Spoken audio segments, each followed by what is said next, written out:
Bom, bom dia a todos. Mais uma vez uma honra, um prazer, uma responsabilidade gigante estar aqui com vocês. Para quem não me conhece, eu sou Eduardo e eu vim hoje a convite da irmã Rose, mas a primeira vez que eu vim foi a convite da minha avó, Neuza, nem vi se ela está por aqui já, mas é muito bom estar aqui com vocês. Estou aqui acompanhado do meu cachorrinho que está aqui do meu lado hoje e é bom a gente começar o dia na presença do Senhor, né? E eu fiquei pensando muito sobre o que falar, sobre o que conversar com vocês hoje.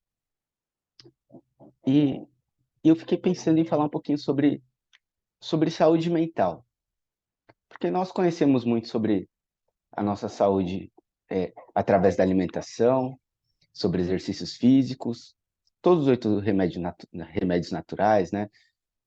Tomar sol, fazer uma alimentação adequada, exercícios. E aí a gente precisa também pensar um pouquinho na nossa saúde mental. Eu digo pensar na saúde mental porque eu parando para pensar na minha vida e hoje eu penso no meu trabalho.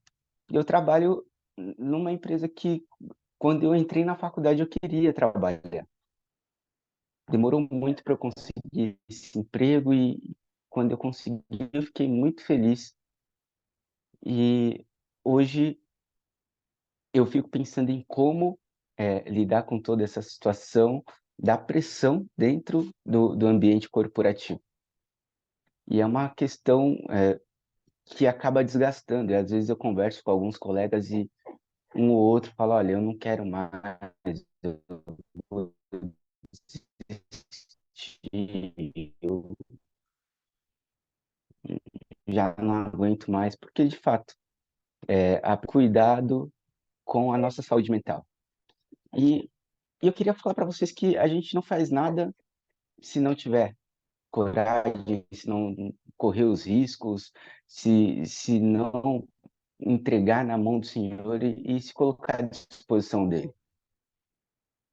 Eu gostaria de citar aqui alguns nomes que provavelmente você já leu, você já conhece, mas normalmente a gente não se lembra. Quer ver?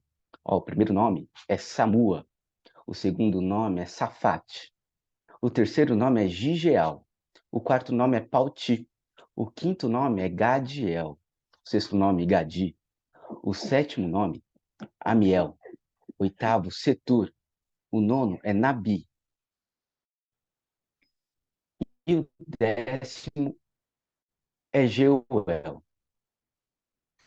Tenho certeza que você em algum momento já leu, esquecemos, porque quando nós lemos esses 10 nomes, nós lemos outros dois juntos e nós só lembramos dos outros dois, que é Josué e Caleb.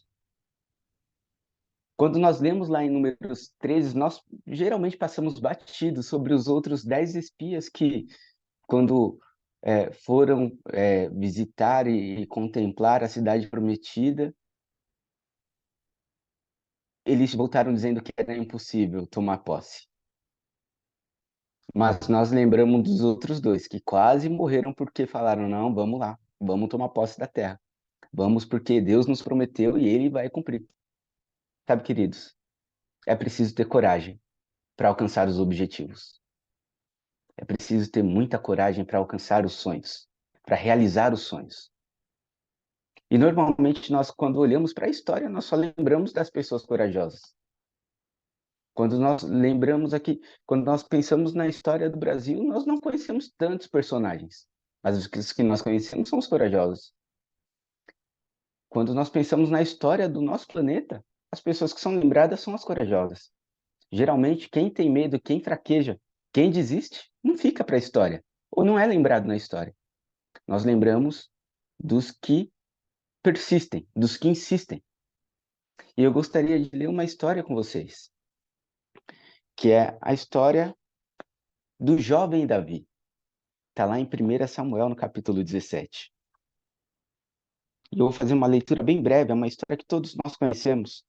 Então, eu não vou me demorar muito nesse texto, porque é um texto conhecido de todos nós. 1 Samuel, capítulo 17. Mas antes de ler o capítulo 17, eu quero introduzir com vocês com o capítulo 16. Então, vou fazer uma breve citação do texto de 1 Samuel 16. Porque em 1 Samuel 16, fala que Samuel é enviado à casa de Jessé. E como nós sabemos, Samuel foi enviado à casa de Jessé com um propósito, que era ungir o próximo rei de Israel. Nós conhecemos a história, o povo de Israel era governado por Deus, tinha Deus como a pessoa que dava as diretrizes, o ser que dava as diretrizes, e através dos seus juízes o povo ia seguindo os caminhos que Deus determinava. E ali, é, no livro de 1 Samuel, no capítulo 10, é isso mesmo, capítulo 10, o profeta Samuel ungiu Saul como rei de Israel, o primeiro rei de Israel, o primeiro homem a ser rei de Israel, porque o povo de Israel queria um rei como todos os outros povos tinham, um homem que ali representasse o povo, de preferência um homem alto, um homem bonito, um homem que onde chegasse tinha uma presença e as pessoas o viam como uma pessoa que representava o povo. Então tinha que ser um homem belo, tinha que ser um homem forte, porque o povo se julgava como um povo belo, um povo forte, um povo imponente. Então eles queriam um homem com essas características. E assim foi ungido Saul, primeiro rei de Israel. E Saul, quando foi ungido rei de Israel, ele era uma pessoa que seguia o que o Senhor determinava. E Saul era uma pessoa humilde. Tanto nós vemos que Saul era uma pessoa humilde que ele era da tribo de Benjamim. E quando ele foi escolhido para ser o rei de Israel, ele falou: eu serei o rei? Eu sou um homem que nem tribo tem, eu sou uma tribo que nem existe. Então ele via o quanto ele era pequeno perante o povo de Israel e perante Deus. Só que com o passar do tempo ele foi se perdendo. E Deus falou para Samuel: Samuel, não, Saul não vai reinar por muito tempo. Então vamos, se vai até a casa de Jessé e lá você vai ungir o próximo rei de Israel. E Samuel falou: mas Senhor, se eu for, Saul vai saber e não vai dar certo. E aí o Senhor falou: fala para Saul que você vai até a casa de Jessé e você vai adorar ao Senhor. E assim foi. Samuel foi em segredo, sem contar o real propósito, até a casa de Jessé. E quando ele chegou na casa de Jessé, ele pediu que Jessé chamasse os seus filhos para que adorassem juntos. E Jessé chamou ali do mais velho ao mais novo. Começou por Eliabe. E quando chegou Eliabe, Samuel olhou e viu também um homem que era um guerreiro, um homem forte, um homem bonito, de boa presença. E Samuel pensou: deve ser esse o próximo rei de Israel. E o Senhor falou para Samuel: Samuel, não é esse. O homem vê a aparência, mas Deus vê o coração. E passou Eliabe, não era ele. Veio o segundo filho, Abinadab, e também um guerreiro, um homem forte de boa presença. E o Senhor falou: ainda não é esse. Veio o terceiro filho, Samá, e o Senhor falou: não é esse também. E foram vindo todos os filhos. E ali se passaram 7 filhos de Jessé. E Samuel falou: Jessé, não tem mais nenhum filho para que possa estar conosco? E Jessé falou: tem mais um, mas é só um garoto, ele está cuidando das ovelhas. E Samuel falou: chama esse rapaz também, ele também tem que estar conosco. E quando chegou o jovem Davi, o Senhor falou no coração de Samuel: esse será o próximo rei de Israel. E ali Samuel ungiu a Davi como o futuro rei de Israel. E sabe, queridos, isso provavelmente, fazendo a leitura, me fez chegar à conclusão de que gerou uma rusga entre os irmãos. Davi, diferente de José, nós conhecemos a história de José. José era o favorito de seu pai. Mas, vendo aqui a história de Jessé e seus filhos, me faz pensar que Davi não era o preferido de seu pai. Claro que ele era amado, mas ele não era o preferido. Tanto é que ele praticamente foi esquecido. O pai não fazia questão nenhuma de que ele estivesse presente ali junto com Samuel. Mas Davi foi ungido rei de Israel. E talvez isso tenha dado um grande problema entre os irmãos. E eu gostaria de ler com vocês aqui o capítulo 17 e vocês vão entender o porquê que eu cheguei a essa conclusão. Porque no capítulo 17 começa dizendo que, verso 1, ajuntaram os filisteus as suas tropas para a guerra e congregaram-se em Socó, que está em Judá, e acamparam-se entre Socó e Azaca, em Efes-Damim. E aí o verso 2 continua dizendo: Porém Saul e os homens de Israel se ajuntaram e acamparam no vale de Elá, e ali ordenaram a batalha contra os filisteus. Estavam estes num monte do lado da Além, e os israelitas no outro monte do lado da Quém, e entre eles o vale. Então nós vemos aqui que o povo se reuniu para uma batalha. E era uma batalha que determinaria o futuro do povo de Israel. De acordo com alguns teólogos, temos aqui o pastor Anderson, talvez conheça com mais profundidade do que eu, era um período em que o povo de Israel era oprimido. E de acordo com alguns teólogos, dentro do povo de Israel havia apenas duas espadas. Uma era do rei Saul e outra do seu filho Jonatas. Não haviam ferreiros entre os israelitas, porque os filisteus não permitiam. Então não haviam muitas armas dentro do povo de Israel. Não haviam muitas armaduras dentro do povo de Israel. O povo vivia uma opressão. E ali o povo estava tentando se libertar dessa opressão. E eles se acampavam num vale, num monte, os filisteus no outro monte, tinha um vale entre eles. E entre esses soldados do povo de Israel estavam os três filhos mais velhos de Jessé. E Jessé estava preocupado com seus filhos, ele queria ter notícias. Então ele chamou Davi e falou: Davi, vai lá, leva o mantimento para os seus irmãos, leva também aqui uma porção a mais, vai até o capitão e me traz notícias do que está acontecendo na guerra. Eu estou preocupado com meus filhos. Basicamente era isso que Jessé estava falando. E Jessé enviou ali Davi para a batalha, e Davi foi somente com o propósito de levar o alimento e trazer informações.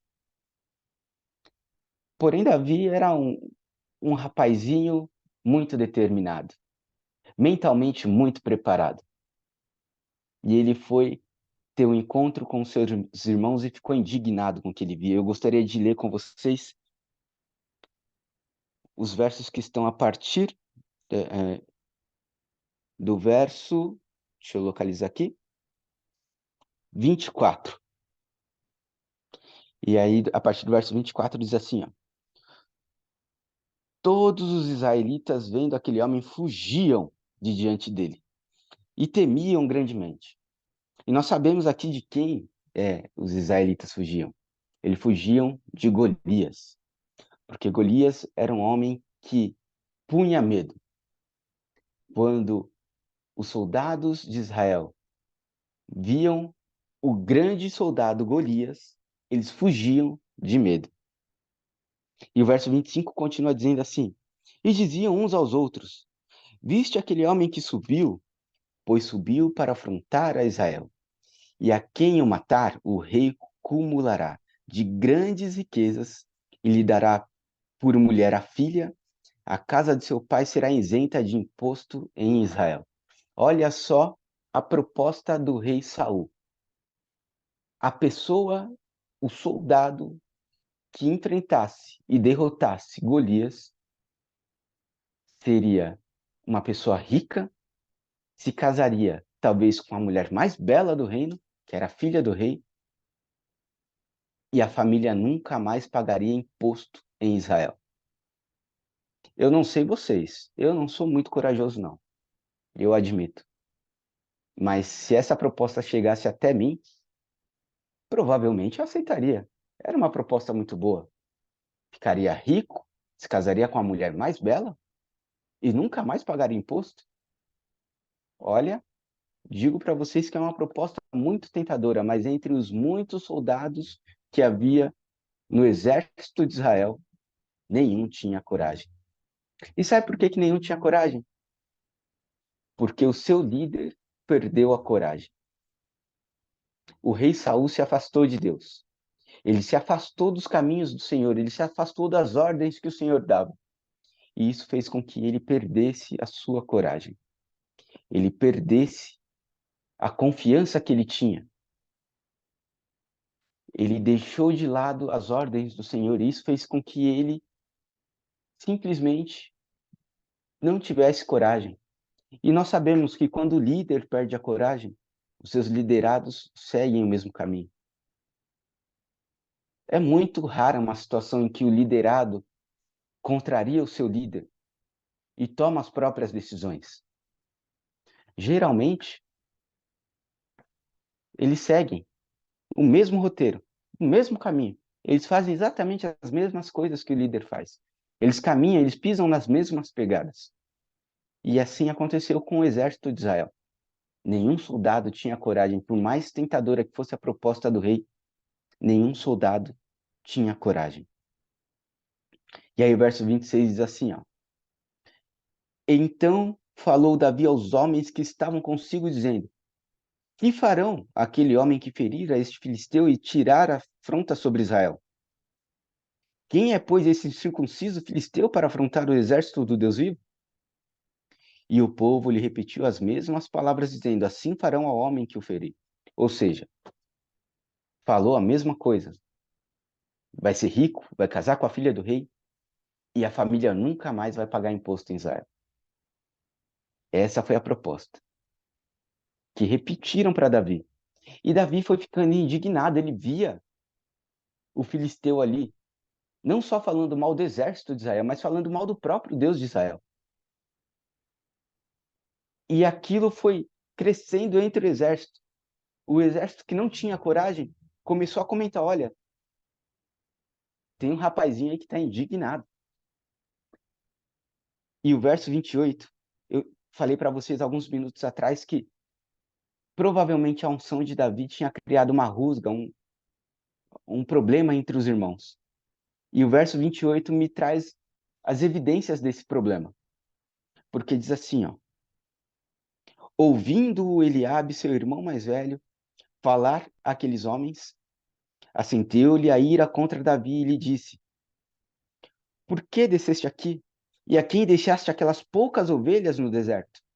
Bem conheço a tua presunção e a tua maldade. Desceste apenas para ver a peleja. E o verso 29 tem a resposta de Davi, porque ele diz assim, ó: que fiz eu agora? Fiz somente uma pergunta.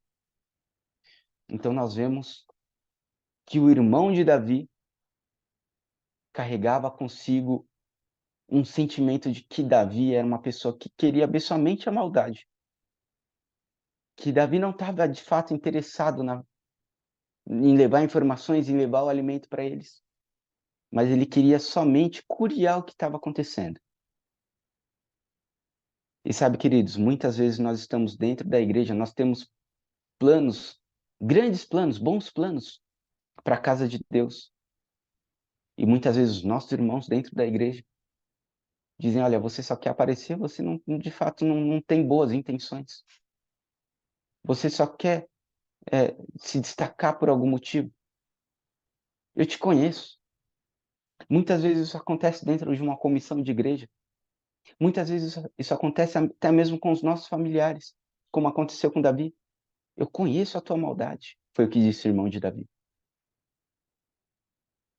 Mentalmente despreparado, mentalmente não posto nas mãos do Senhor. Assim estava Eliabe. E assim acontece muitas vezes com os nossos irmãos dentro da igreja. Não se colocam de fato nas mãos do Senhor. E dessa forma desencorajam pessoas que estão mentalmente preparadas, mentalmente dispostas a trabalhar. Mas Davi não desistiu. Davi era uma pessoa que tinha uma determinação. E aí o texto continua. Gostaria de ler com vocês a partir do verso número 31, porque diz assim, ó: ouvidas as palavras que Davi falara anunciaram-nas a Saul, que mandou chamá-lo. Disse Davi a Saul: não desfaleça o coração de ninguém por causa dele. Teu servo irá e pelejará contra o filisteu. E o verso 33 diz assim, ó: porém Saul disse a Davi: contra o filisteu não poderás ir à peleja contra ele, pois tu ainda é moço, e ele guerreiro desde a sua mocidade. Querido, Saul não tinha coragem de enfrentar o gigante. E ele olhou para Davi e falou: quando você nasceu, ele já era um guerreiro. Basicamente era isso que Saul estava dizendo para Davi. Você é só um menino. Você não pode lutar contra ele, porque ele é um guerreiro treinado e você é só um garoto. Saul também não tinha uma mente preparada para aquela guerra. Mas Davi era um garoto, determinado e focado. Ele sabia do que Deus podia fazer através dele. E o verso 34 continua dizendo assim: respondeu Davi a Saul: teu servo apacentava as ovelhas de seu pai, quando veio um leão ou um urso, e tomou o cordeiro do rebanho. Eu saí após ele e o feri. Livrei o cordeiro da boca. Levantando-se ele contra mim, agarrei-o pela barba, o feri e o matei. O teu servo matou tanto o leão como o urso. Esse incircunciso filisteu será como um deles, porquanto afrontou os exércitos do Deus vivo. Disse mais Davi: o Senhor me livrou das garras do leão e das garras do urso. Ele me livrará das mãos desse filisteu. Então Saul disse a Davi: vai-te, e o Senhor seja contigo. Queridos, muitas vezes nós falamos, metaforicamente, matei um leão por dia, mato um leão por dia. Davi não. Davi literalmente matou um leão. E não só um leão, matou também um urso. Já se imaginou enfrentando um leão ou um urso? Tem gente aqui que quando vê uma barata voadora corre, eu tenho certeza, porque acontece comigo também, a barata voadora, para eu matar tem que ser à distância. Eu pego o spray e atiro da distância mínima possível para atingir. Eu não quero chegar muito perto. Mas Davi enfrenta um leão e um urso para livrar as ovelhas do seu pai. Enquanto muitas vezes nós fugimos de coisas muito menores. Mas Davi sabia que ele não havia enfrentado o leão e o urso pelas suas próprias forças. Ele sabia que a coragem que ele tinha não vinha dele, vinha do Senhor. E ele falou para o rei: assim como aconteceu com o leão e o urso, assim vai acontecer com esse gigante, com esse filisteu incircunciso. Mentalmente preparado. E essa preparação mental que Davi tinha não veio do acaso. Davi estava preparado para enfrentar um desafio muito grande, porque ele sabia do poder que Deus tinha e de como Deus agia quando nos colocávamos, quando ele se colocava à disposição do Senhor. E perante esse argumento, Saul não teve mais como refutar. Saul falou: vai, que o Senhor seja contigo. E Saul ainda era um pouco incrédulo. Ele falou: vai, mas você não vai assim. E na continuação da leitura, nós vemos que Saul falou: vai, mas você vai com a minha armadura, você vai levar a minha espada, você vai levar o meu escudo. E nós conhecemos a história: Davi colocou a armadura do rei Saul. Porém, aquela armadura era muito grande, muito pesada para aquele garoto. A espada era muito pesada, Davi mal conseguia levantar o braço. E Davi falou para o rei: rei, eu vou, mas eu não consigo ir com a sua espada. Eu não consigo ir com a sua armadura e com o seu escudo. Eu vou com o que o Senhor me preparou. Nós conhecemos a história. Davi foi com uma funda, que era uma espécie de estilingue e algumas pedras. Eu não sei você, mas eu sou ruim de mira. E eu não gosto de brincar com estilingue. Quando eu era criança, eu brincava bastante com estilingue. E uma vez eu fui tentar acertar uma pomba. E eu tentei mirar E como eu era muito ruim de mira, eu coloquei o meu dedo polegar assim, ó, na frente, para fazer a mira. E eu estiquei o estilingue. Só que a pedra escapou antes e acertou o meu polegar. Foi a última vez que eu brinquei com estilingue. Eu nunca mais brinquei com estilingue na minha vida, porque foi muito dolorido para mim. Acertou bem no meu dedo, bem na minha alma. Mas Davi era diferente. Davi tinha uma mira muito boa e ele tinha a confiança que o Senhor tinha dado para ele, mentalmente muito preparado. E ele foi na direção do gigante. E nós conhecemos a história. Davi começou a ouvir insultos de Golias. E Golias falou: Vocês acham que eu sou algum cachorro?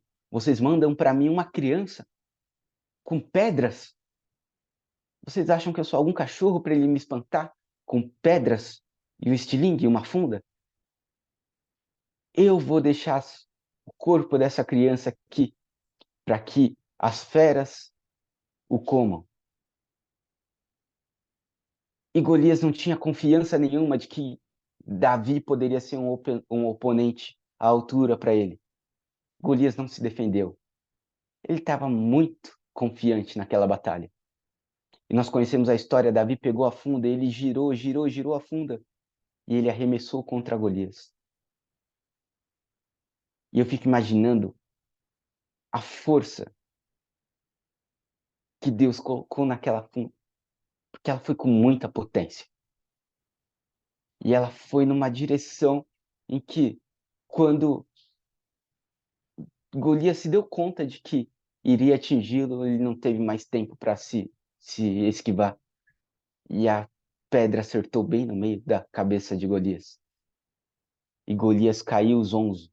E quando ele caiu, nós conhecemos a história. Davi correu na sua direção, pegou a espada do próprio gigante e decapitou o gigante Golias.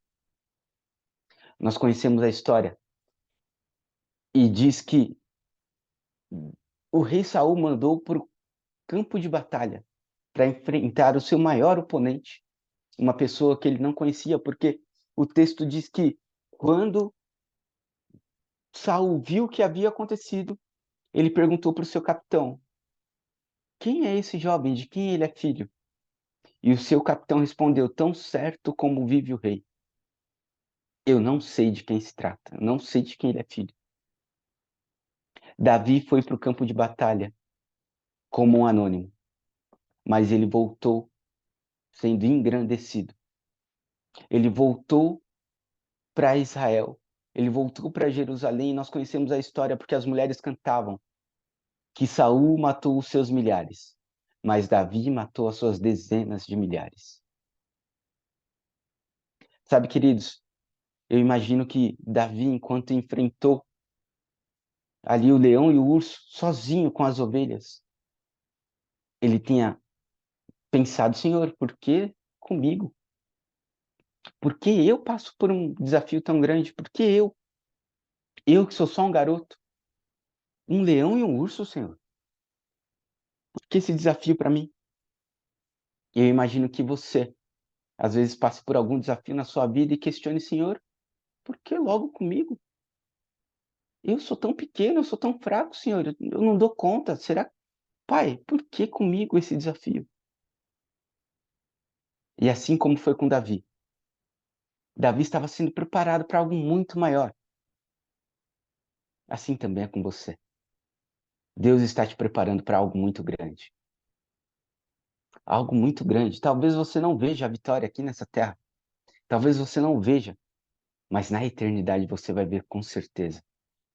Porque tudo que nós passamos aqui é uma preparação de Deus para algo muito maior. Nós somos aqui um espetáculo para todo o universo. Deus tem mostrado para todo o universo que o pecado não vale a pena. E você e eu, nós somos atores nessa peça. Nós estamos aqui para mostrar para o universo que Satanás estava errado, que a justiça de Deus é correta, que Deus ele é amor e justiça ao mesmo tempo. Satanás certa vez disse que não era possível ser amor e justiça ao mesmo tempo. E nós estamos aqui para provar exatamente o contrário, que Deus é justo e nos ama. Sabe, queridos, talvez você não veja na sua vida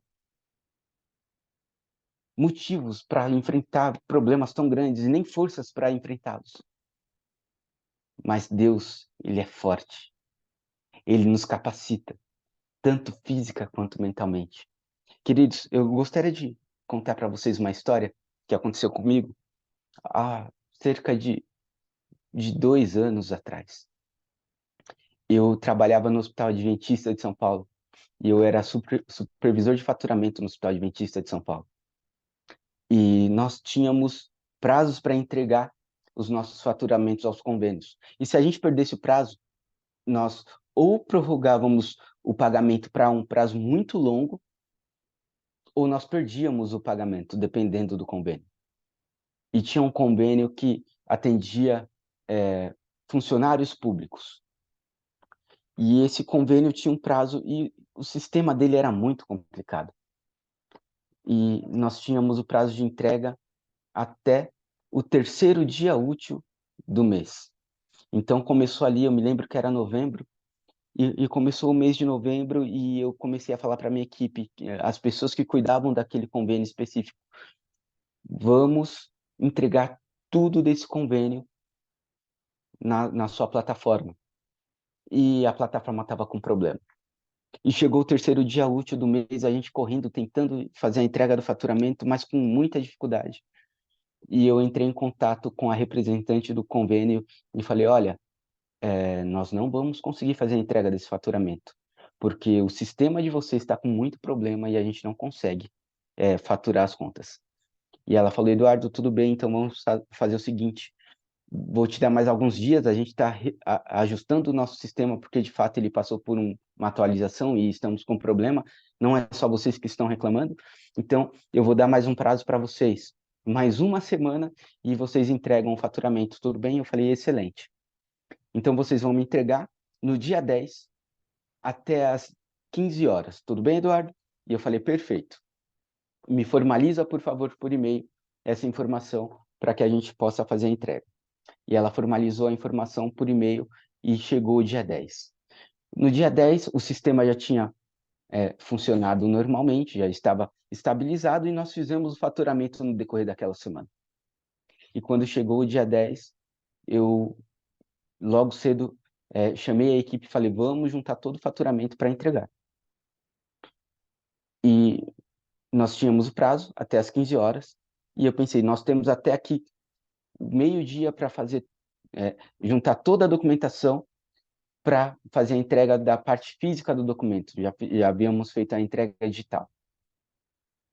E não sei quantos conhecem o Hospital Adventista de São Paulo, ele fica na região da Liberdade, em São Paulo. E o convênio fica na Avenida Paulista, não é muito distante, mas um pouquinho. E deu ali o horário do meio-dia, eu saí para o almoço e a equipe, alguns saíram também, outros ficaram reunindo ali a documentação que faltava. E quando eu voltei do almoço, às 13 horas, eu falei para eles, tudo certo, vamos fazer a entrega? Tudo certo. E aí eu liguei no transporte do hospital. A equipe de transporte estava ocupada. Eu falei, olha, eu preciso de uma entrega, de alguém que faça uma entrega na Avenida Paulista, passei o endereço. E eles falaram, Eduardo, a gente não tem ninguém para fazer essa entrega. Teve algumas necessidades, todos os motoristas estão ausentes. E eu falei, então tá bom, me passa o contato de uma empresa de motoboy. Entrei em contato com a empresa de motoboy. E eles falaram, Eduardo, a gente não vai ter ninguém disponível nesse prazo que você precisa. E eu cheguei na minha coordenadora à época e falei, me empresta o seu carro, eu preciso fazer a entrega do faturamento. E ela falou, Du, o carro do hospital quebrou e os motoristas do hospital pediram o meu carro emprestado para fazer a entrega. E eu fiquei desesperado. Foi passando o tempo, eu não conseguia ninguém para fazer a entrega, eu não conseguia um transporte. E eu esvaziei a minha mochila, já eram 2:30 da tarde, nós tínhamos mais meia hora para fazer essa entrega. Eu esvaziei a minha mochila e eu falei, eu vou levar esse faturamento. E eu saí correndo, eu não pensei nem em pegar um Uber, eu só saí correndo. E era uma distância considerável, mas eu pensei, eu costumo praticar esportes, eu corro, então dá tempo, eu consigo chegar lá no prazo. Só que eu não corro de social, né? E não sei quantos conhecem ali a região do hospital. O hospital fica na esquina de uma rua chamada Rua Tamandaré. E essa rua, no final dela, é uma subida um pouco íngreme. E cruzando ali, depois dessa rua, eu passaria o metrô e eu já estaria próximo da Avenida Paulista. Só que o convênio era na outra ponta da Avenida Paulista. E eu subi, quando eu cheguei no final da subida, eu já estava bem cansado. Porque eu estava carregando peso e eu estava de social. Não era algo que eu estava acostumado a fazer. Por mais que eu achasse que eu estava preparado. E eu fui indo na Avenida Paulista, quando eu estava ali mais ou menos na metade da avenida, eu olhei no relógio, eram 2h59, eu tinha até as 15 horas para fazer a entrega.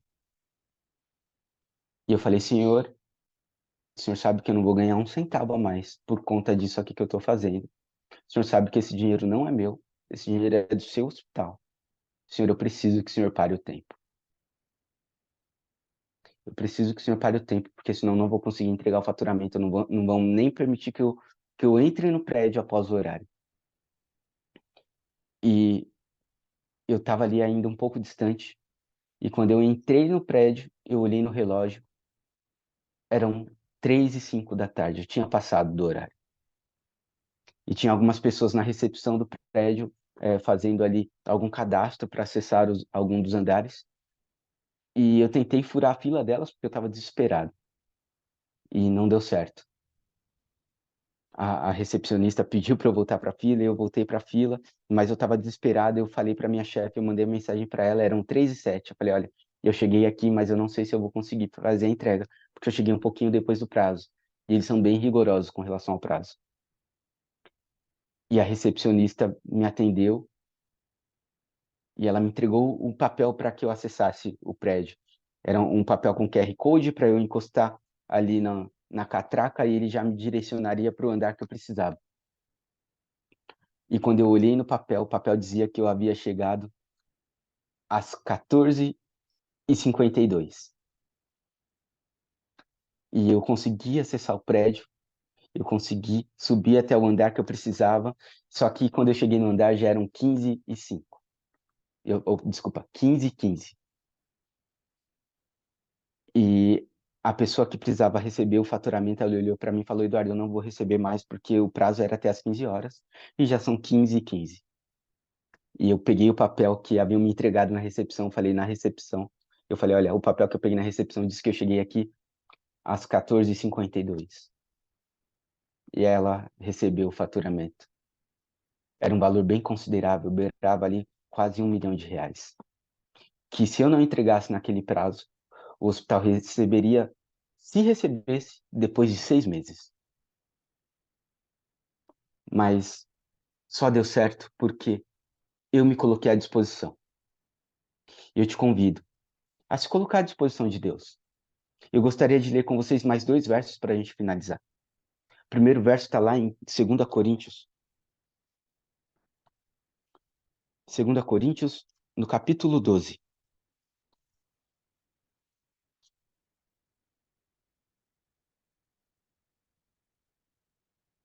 E o verso é o número 9. E diz assim, ó.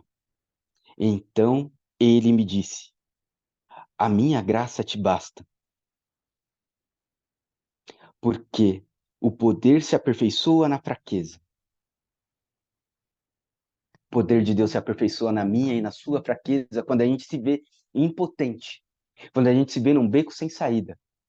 O Senhor se revela mais poderosamente. E o segundo verso que eu gostaria de ler com vocês, mas eu vou citar porque é um verso conhecido de todos nós. Está lá em Filipenses, no capítulo 4, verso 13. Porque lá diz que tudo posso naquele que me fortalece. Eu quero dizer para vocês, eu quero encerrar dizendo para você hoje, você pode, porque é Deus quem te fortalece. Eu não sei o tamanho do seu desafio, eu não sei qual é o tamanho da sua luta, mas você pode sim. Você pode, porque você não depende das suas próprias forças. Você depende de um Deus que é onipotente, de um Deus que é onipresente.